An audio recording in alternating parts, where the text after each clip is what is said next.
Mystery Time presents Hardboiled Harrigan.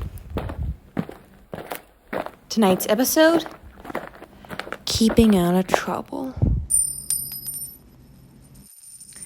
I gotta give Flannery credit. He tries so hard to keep me out of trouble. Last week he got me a job at a very respectable hotel. It worked out pretty well until I accidentally witnessed a murder. And the killers locked me in their trunk and were looking for a good place to get rid of me. Flannery got me out of that little jam before anything serious happened. Yeah, and all the other jams before. But he worries maybe one day he'll be too late and I'll wind up the late Monksy Harrigan. Today I was working at a soda fountain. Oh, there were better ways to make a living than this. I didn't know about easier, but I sure knew about better. I hated lunchtime most of all. People came in all at once. I didn't like the rushing back and forth, having to remember people's orders. But banana splits were fun to make, and, well, every once in a while, an interesting character walked in. As it got later in the afternoon and business slowed down, I stepped in the back to have lunch. And the bell above the front door rang. "I'll get it," Tony said. "You stay back here and eat your lunch." Something about the way Tony said that didn't sit right with me. I sort of lost my appetite. I know, I shouldn't have. But I listened. Tony sounded angry at this customer, if it was a customer. "What are you doing here?" I heard him say. "I want a chocolate sundae," a voice answered. It was a pleasant-sounding tenor voice, a little cocky, maybe even a little arrogant. "Come on, Tony, I thought we were pals." "Whatever gave you that idea?" Tony growled. I couldn't help myself. I looked. They were too caught up in the moment to take any notice of me anyway. Tony and this lug. Dark hair, dark glasses, big trench coat. He looked like a spy. But he talked like a juvenile delinquent. I wondered if Flannery knew him. "Get out of here," Tony said. Then I heard the lug say, "Without my cut? Tony, that ain't right."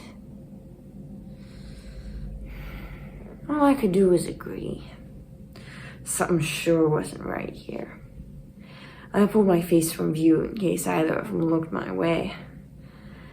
Then their voices got real quiet, like Tony suddenly remembered I was in the back and was hoping I was still finishing my lunch. I missed everything he whispered to the lug at the counter, but I heard the desperation, the panic, the underlying threat. Like I said, I'd only been working at Tony's so long. I didn't know him very well. I thought maybe there was something shady about him before, but any suspicions I had then were doubled now.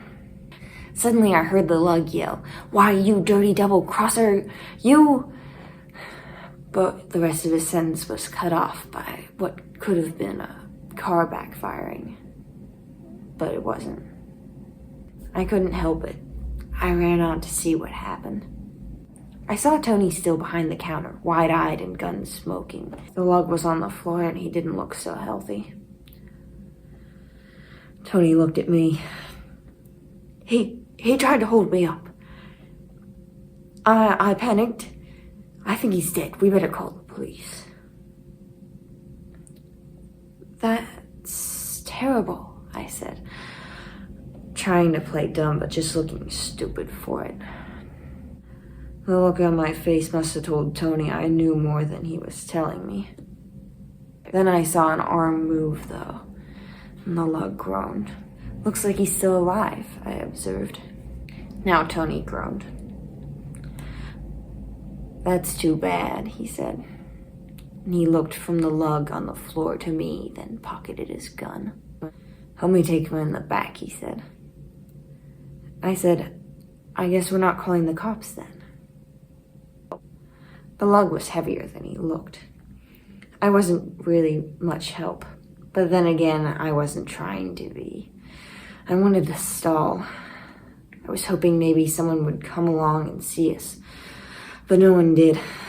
How do you like that? People always around when you don't want them, and then when you do want them, you're all alone with a dying gangster and a crooked soda shop proprietor with a heater in his apron pocket. I don't know why my sense of humor decided to kick in at a time like this, but I suddenly thought how nice it would have been to make like a banana right now and split.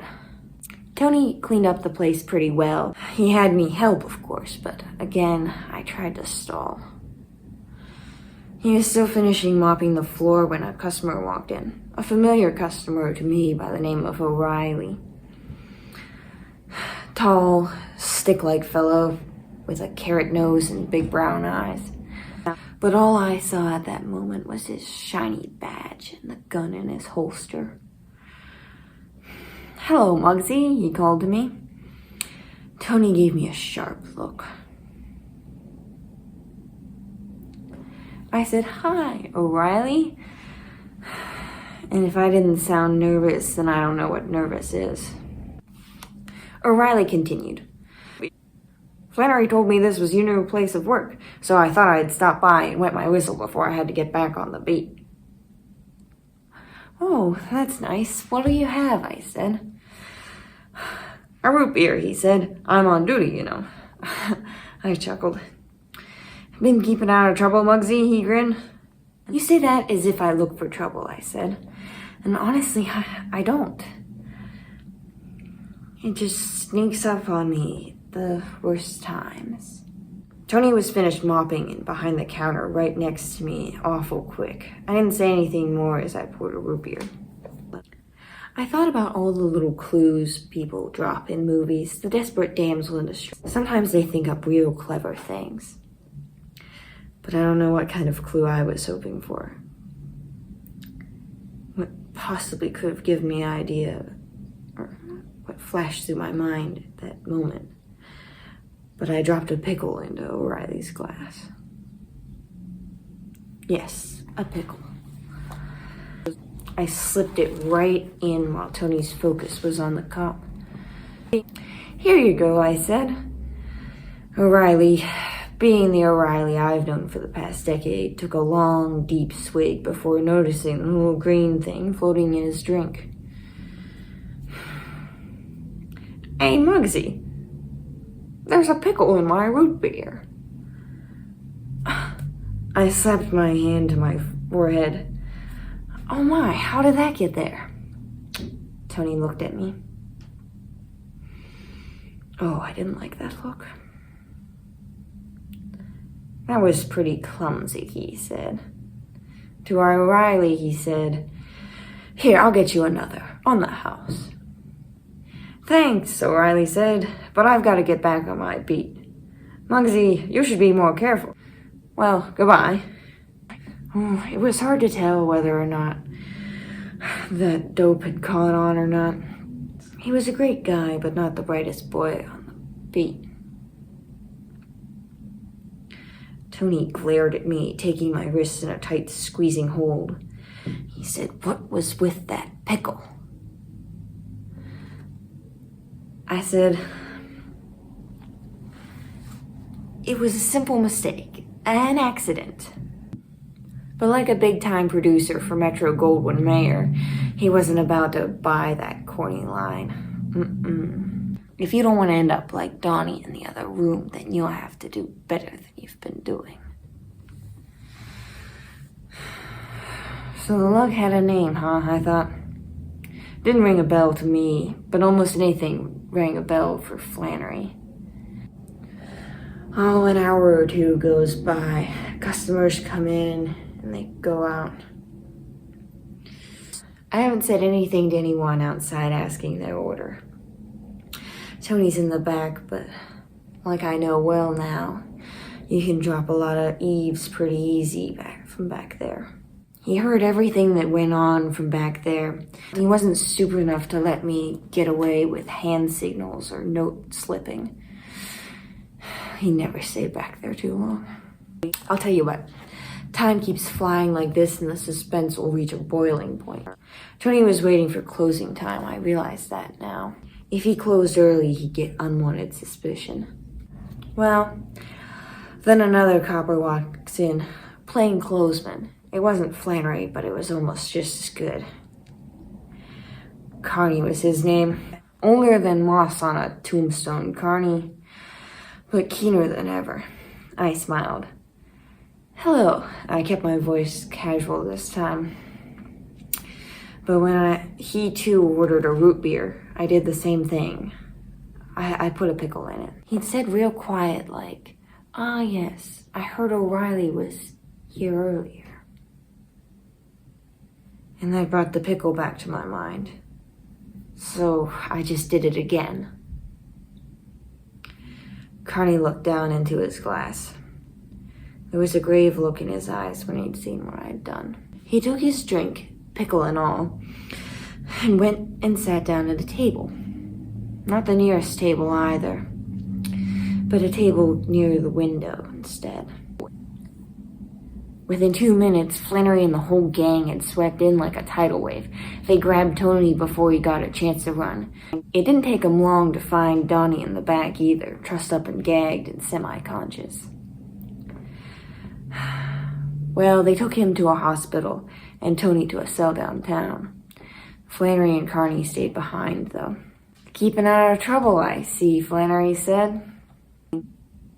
"What was with the pickle anyway?" Carney asked. "Well," I started, but Flannery interrupted me. "She was just subtly hinting that she was in another pickle, of course," Flannery said.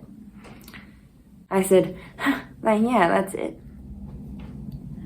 Well, later, after one of his long talking tos, Flannery answered all my questions. He said Donnie confessed everything.